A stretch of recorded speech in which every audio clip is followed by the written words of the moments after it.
ada firman Tuhan di Wahyu 22 ya, ayat 18 sampai 19 bahwa kita tidak boleh menambah atau mengurangi firman Tuhan.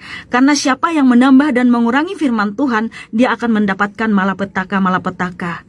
Sebab kita ini siapa kok berani mengubah-ubah atau menambah mengurangi firman Tuhan?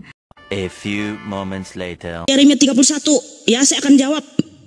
Di situ Tuhan ya mengatakan dia akan mengadakan perjanjian baru ya, mengadakan perjanjian dengan menaruh Tauratnya kepada umat manusia.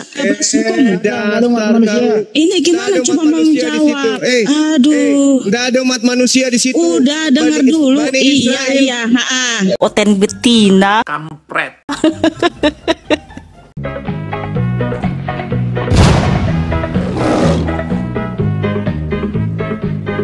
Assalamualaikum warahmatullahi wabarakatuh, sahabat semuanya. Jumpa lagi kita ya.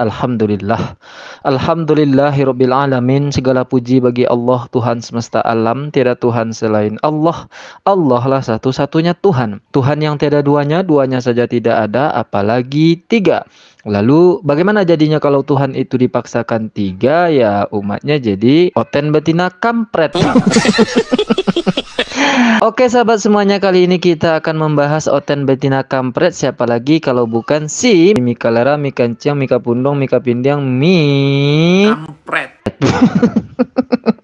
Lengkap namanya ya sahabat. Jadi bukan Mika Pundong namanya kalau pembahasannya itu menampar mukanya sendiri sahabat. Dia menjawab tentang pertanyaan seseorang. Dan di dalam narasinya itu nanti ada ayat di dalam Bible-nya, tidak boleh menambah mengurangi narasi ayat. Nah berikut videonya sahabat.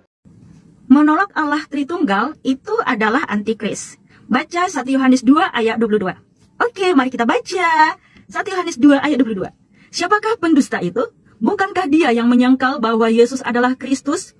Dia itu adalah antikristus, yaitu dia yang menyangkal baik Bapa maupun anak. Di situ menyangkal baik Bapa maupun anak. Nah, tadi Ibu bilang menolak Tritunggal. Nah, di situ kan tidak ada kata tri. Ada Bapa dan anak. Satu lagi apa Bu? Di situ di dalam ayat itu. Nah, begini Bu, ada firman Tuhan di Wahyu 22 ya, ayat 18 sampai 19 bahwa kita tidak boleh menambah atau mengurangi firman Tuhan. Karena siapa yang menambah dan mengurangi firman Tuhan, dia akan mendapatkan malapetaka. Sebab kita ini siapa kok berani mengubah-ubah atau menambah mengurangi firman Tuhan? Karena di situ tadi di 1 Yohanes 2 ayat 22 tidak ada kata tri di situ, ya kan? Ketawa pula si onyet betina ini sahabat. Dia sedang menceramahi kawannya sendiri, yang kawannya itu sedang berusaha untuk menyadarkan dia dari kegilaannya. Tapi yang dasarnya dia gila dan tidak mau sadar, balik menyerang kawannya gitu. Dan diakhiri dengan cengengesan khas onyetnya itu. Itu namanya cengengesan khas onyet ya sahabat. Kayak gitu tuh kalau onyet lagi cengengesan. Dan tidak lama kemudian, beberapa hari yang lalu dia berdiskusi dengan Akhizuma. Nah, di sini dia ketampol sama omongannya sendiri. Perjanjian, oke? Ya, saya mau jawab. Saya mau jawab tentang yang kalian otak-atik Yeremia tadi, Yeremia 31. Ya, saya akan jawab. Di situ Tuhan ya mengatakan dia akan mengadakan perjanjian baru ya, mengadakan perjanjian dengan menaruh Tauratnya kepada umat manusia. Hukum Taurat itu apa? Hukum Taurat itu ada 113 hukum. Ini gimana coba menjawab? Aduh. Nggak ada umat manusia di situ. Udah dengar dulu. Iya. Ini gimana sih dipotong-potong? Iya, dipotong masalah itu. Kamu yang panik, kok panik sih? Begini udah dengar dulu. Awam. Saya bacakan. Udah jangan kita menjawab. Beginilah sifat kalian ya teman-teman. Kalian betina tapi nipu, betina nipu. Oten betina. Nah, di sini sahabat ya, ini ketampol betul nih si Mikana ini, hilang kemaluannya. Ya sebetulnya kita tahu dia tidak punya kemaluan, tapi di sini makin hilang kemaluannya.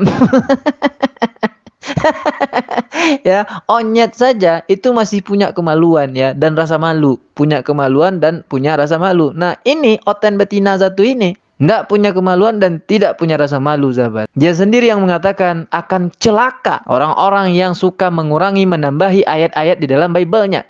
Dia sendiri yang mengurangi dan menambahi. Dan bahkan diubah narasinya. Nauzubillah ya. Maka benarlah firman Allah di dalam Al-Quran surah Al-Baqarah ayat 79. A'udzu billahi minasyaitonir rajim. Bismillahirrahmanirrahim.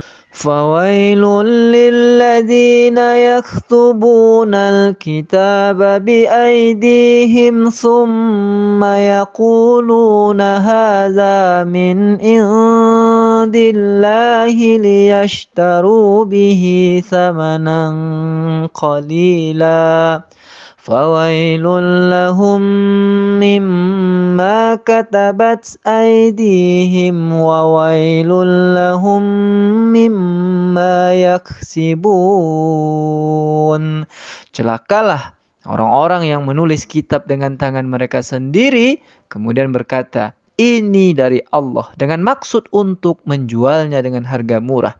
Maka celakalah mereka karena tulisan tangan mereka dan celakalah mereka karena apa yang mereka perbuat. Dan akhirnya orang-orang Kristen itu malah menyerang si Mikana ini. Yang sebagian Oten malah mendukung dia. Oten ya. Oten pasti mendukung orang-orang gila seperti ini. Tapi kalau Kristen, berikut komentarnya. Nah, Mikana, ketika kamu merasa dirimu sudah baik, kamu harus ingat bahwa tidak perlu menjadi Kristen, orang pun bisa baik. Ketika kamu merasa dirimu sudah banyak berbicara tentang Yesus, kamu harus ingat bahwa di dalam Alkitab, Yesus sendiri berkata, bukan setiap orang yang berseru kepadaku Tuhan, Tuhan, yang akan masuk ke dalam kerajaan surga, melainkan dia yang melakukan kehendak Bapakku yang di surga. Dan kamu Mikana, kalau kamu terus-menerus keras kepala, kamu tidak akan selamat. Karena kamu senang, karena kamu lebih senang, lebih memilih untuk berbohong tentang Tuhan. Siapakah pendusta itu? Kamu Mikana. Enggak, karena kami bidat. Bikin malu aja, makanya micin itu dikurangin. Ya, ini video saya dapatkan dari channel Kristen ya sahabat. Itu nama channelnya kalau nggak salah Komentar Kristen. Dan dia juga suka mereaction oten-oten ongok raya seperti ini gitu. Jadi tambah satu lagi nama Mikana ini ya sahabat. Namanya Mi Apes. Karena hidupnya itu apes betul gitu. Sudahlah kalimatnya nampol muka sendiri, ditampol oleh ayat Al-Quran, ditampol oleh temannya, dan juga ditampol oleh Bibelnya sendiri. Bibelnya mengatakan begini tadi kata temannya ya, Matius 7 ayat 21 sampai 23. Bukan setiap orang yang berseru kepadaku Tuhan, Tuhan akan masuk ke dalam kerajaan sorga, melainkan dia yang melakukan kehendak Bapakku yang di sorga. Pada hari terakhir banyak orang yang akan berseru kepadaku Tuhan, Tuhan, bukankah kami bernubuat demi namamu dan mengusir setan demi namamu dan mengadakan banyak mujizat demi namamu juga. Pada waktu itulah aku akan berterus terang kepada mereka dan berkata, aku tidak pernah mengenal kamu, enyahlah daripadaku, kamu sekalian pembuat kejahatan. Maka dicampakkanlah Mi Apes ini ke dalam neraka oleh orang yang dituhankannya. Bukan kata saya ya sahabat, kata temannya sendiri dan kata Yesus di dalam Matius 7 21 sampai 23. Oke lah sahabat semuanya, demikian saja video Mi Apes ini. Sampai jumpa di video Mi yang lebih apes berikutnya. Assalamualaikum warahmatullahi wabarakatuh.